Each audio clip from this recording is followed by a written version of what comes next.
2 feet of rain. That's how much water farmers across southern Kentucky and parts of Tennessee have seen so far this summer.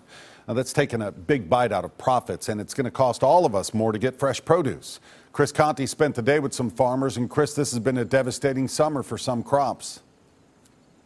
Rory, there are some parts of Kentucky where they've lost thousands of acres of corn, and where the rain didn't wash away crops, it's ruined some vegetables entirely, like tomatoes. Even fields like this one, filled with soybeans that look lush and green, have problems going on beneath the surface.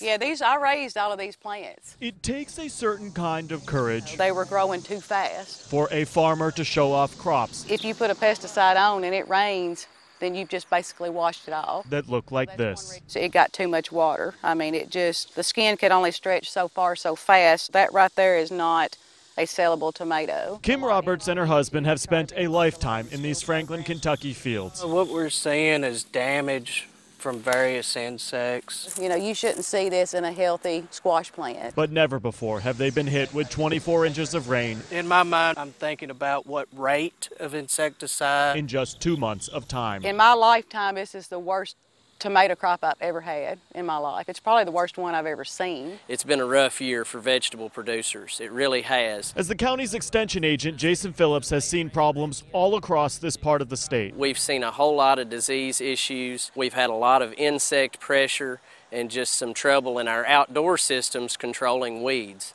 And row crops are taking a hit too. These soybeans may look green and lush, but they're being plagued by insects and other fungus. So it's an unusual year, very unusual. Bart Roberts has had to apply twice as much pesticide to his crops. Heavy, consistent rains keep washing them off. Weather is in the farmer's mind 24/7 as far as making decisions. They've lost about half of their tomatoes. Costs they'll have to pass along to consumers in the form of higher prices. And it is going to cost a little bit more, but it's costing us a lot more to produce these tomatoes. Farmers never say, I wish the rain would quit. If we're having trouble, odds are other people are having trouble. This summer, though, they just need a break. We'll just hope for a better year. The humidity is delivering the knockout punch to some crops. What it's doing is creating perfect environments for weeds to grow. These weeds become great homes for insects that end up destroying crops. These farmers are just at the mercy of the weather right now. We're live in Cross Plains this evening. Chris Conti, News Channel 5.